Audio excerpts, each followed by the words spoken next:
আমি বলছি কি একদম শুনুন, আমি 20 মিনিট ধরে একজন রাস্তায় অশান্তি করতে পারেন? খুব পরিষ্কার করে বলি, চিৎকারও যদি হয়, খুব পরিষ্কার করে বলি যে মানে যে সকালবেলা যে ছবিটা দেখছিলাম সেটা হলো যে কার্তিকের ওই যে মমতা বন্দ্যোপাধ্যায়ের ভাইয়ের যেখানে বসেছিল 5 জন বসেছিল, বলেছে যে আপনারা 4 জনের বেশি আজকে বসতে পারেন না, ফলে সরে গেছে। কিন্তু এই ছবিটা এখানে আমরা দেখতে পেলাম না কেন? আমার প্রশ্ন হচ্ছে 20 মিনিট ধরে একটা লোক গন্ডগোল করছে, জটলা হচ্ছে, সাধারণ ভোটাররা ভয় পেতে পারেন, সেইখানে মানে রিঅ্যাক্ট করার কথা, ইমিডিয়েটলি লাঠিচার্জ করার কথা। যদি কোনো ভোটারের সমস্যা থাকে সেটা তো অ্যাড্রেস হবে। এইটা কিন্তু ভালো ছবি না, আমি বলছি। আরেকটা জিনিস আপনি দেখুন, সময় যত বাড়ছে প্রার্থীকে ঘেরা, প্রার্থীর গাড়ি ভাঙচুর করা, প্রার্থীর মুভমেন্টকে আটকানো, এটা সেন্ট্রালি কোনো প্ল্যানে হচ্ছে না তো? আমি ভয় পাচ্ছি সুমনদা এই কারণে যে সময় বাড়ার সাথে সাথে আমরা যদি বিকেলবেলা এই রিপোর্টটা পাই যে বহু জায়গায় প্রার্থীরা আক্রান্ত হচ্ছেন মুভমেন্ট করতে গিয়ে, তার গাড়ি ঘেরাও করা হচ্ছে,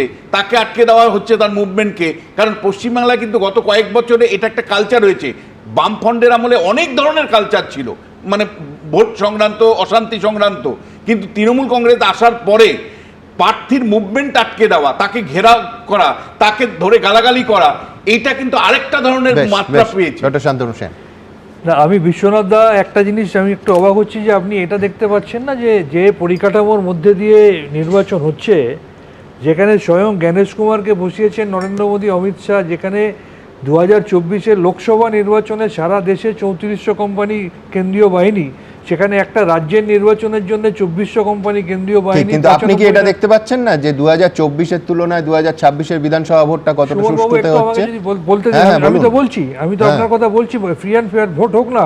আমি তো যারা বিরোধীরা বলছে ফ্রি অ্যান্ড ফেয়ার ভোট হচ্ছে, আমি অ্যাপ্রিসিয়েট করে বলছি এই 4 তারিখে বেলা 12টার পর থেকে যখন পরিষ্কার হয়ে যাবে মমতা ব্যানার্জির জয় সুনিশ্চিত, তখন যেন তারা বলে যে হ্যাঁ ফ্রি অ্যান্ড ফেয়ার ভোট হয়েছে, তারপরেও আমরা গোহারান হেরেছি, এটা মানুষের ম্যান্ডেট বলে মেনে নিচ্ছি। আমি যেটা বলছিলাম বিশ্বনাথ বাবু, ওইটা যখন দেখতে পাচ্ছেন, পাশাপাশি এটা দেখতে পাচ্ছেন না যে ইউপি ক্যাডারের দাবাং পুলিশ অবজারভার আমাদের দলের প্রার্থীর বাড়িতে গিয়ে কিভাবে হামলা করেছে? আজকে কি এটা দেখতে পাচ্ছেন না স্বয়ং মমতা ব্যানার্জির কেন্দ্রের 70 নম্বর ওয়ার্ডে সেখানকার কাউন্সিলর বাড়িতে না থাকার সত্ত্বেও গভীর রাতে 1:30টার সময় তার বাড়িতে গিয়ে হামলা করে তার স্ত্রী এবং তার বাচ্চার উপর আক্রমণ করা হচ্ছে? পাশাপাশি দেখতে হবে। আমি শান্তনুদার সাথে একমত। আমি যে অনেকদিন ধরে দেখেছি যে পুষ্পা, মানে উনি যে ক্যান্ডিডেট কথা বলছেন, সেই পুষ্পার ভোট লুট দেখেছি। আমি দেখেছি 90% ফলতা কেন্দ্রে গত নির্বাচনে, মানে 2024-এর নির্বাচনে 90% ভোট একা অভিষেক বন্দ্যোপাধ্যায় পেয়েছে, বিরোধীরা পেয়েছে 7% ভোট, 7%। 90% ভোট এক সময় আরামবাগে পেয়েছিল, সেই জন্য আপনার নেত্রী অভিযোগ করেছিল সেই পুষ্পা দমনের জন্য যদি সিংহ আসে, তাহলে পুষ্পাকেও দেখতে হচ্ছে, সিংহকেও দেখতে হচ্ছে। পুষ্পারা যদি ভোট করে থাকে শান্তনু দা, দিনের পর দিন দক্ষিণ 24 পরগনায় ভোট হয়েছে, দক্ষিণ 24 পরগনায় যার বিরুদ্ধে করাপশনের অভিযোগ, যার বিরুদ্ধে নির্যাতনের অভিযোগ, সেই অজয়পাল শর্মা যেটা করেছে সেটাকে আপনি সমর্থন করেন? অভিষেক বন্দ্যোপাধ্যায় সেই ছবিটা আপনি ভাবুন একবার যে পুষ্পারা কি ধরনের ভোটে অত্যাচার করেছে, ভোটারদেরকে আস্থায় নাই, অজয়পাল শর্মা যেটা করেছে আপনি সমর্থন করেন? আমি সেই ছবিটা দেখতে পাচ্ছি, পুষ্পাদের ছবি সমর্থন করেন কিনা আপনি বলুন? আমি তো পুষ্পাদের ছবি দেখতে পাচ্ছি, সিংহরা আসবে, পুষ্পাটাকে সিংহ মারতে বাধ্য।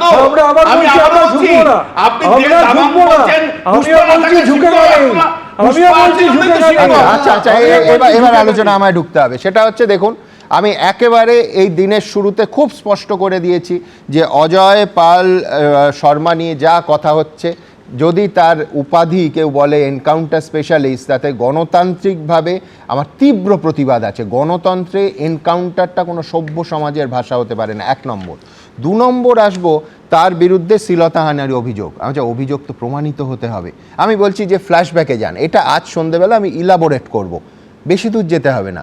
2008 সাল, এবিপি আনন্দ চলে এসেছে, কড়া ভূমিকায় দেখা গেছিল কেন্দ্রীয় বাহিনীকে। মনে রাখবেন, তখন বাম আমলে ভোট লুট ইত্যাদি অভিযোগের প্রেক্ষিতে একজন এই রকম, তখন পুষ্পাও রিলিজ করেনি, তখন দাবাং শব্দটা অভিধানেই আসেনি, কারণ সিনেমাটা রিলিজ হতে তখনও বেশ কয়েক দশক বাকি।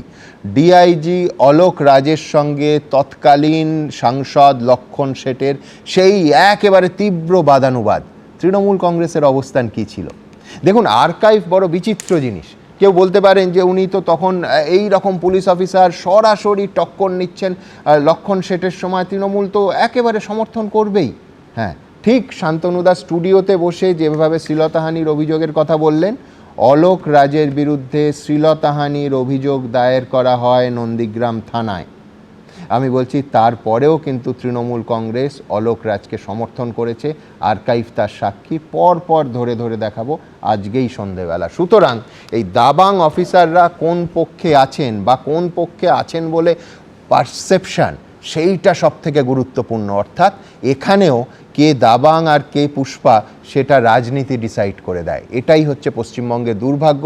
কিন্তু সৌভাগ্যের কথাটা কি জানেন, এখনো পর্যন্ত 11:14 বাজে, এখনো পর্যন্ত কিন্তু খুব স্পষ্ট করে বললে আবার আর্কাইভের শরণাপন্ন হচ্ছি, যে কোনো ভোট ধরে নিন, লোকসভা হতে পারে, অন্য বিধানসভা হতে পারে, এমনকি পঞ্চায়েত ভোটেও এর থেকে বেশি ঘটনা এবং বেশি মাত্রায় হয়। এবার সেইটুকু আমি জানি না এই সৌভাগ্য কতক্ষণ, কত ঘন্টা বা কত মিনিট থাকবে, এর স্থায়িত্ব কতক্ষণ আমি বলতে পারি না, কিন্তু এখনো পর্যন্ত সংখ্যার বিচারে ঘটনা কম। এবিপি আনন্দ, এগিয়ে থাকে, এগিয়ে রাখে।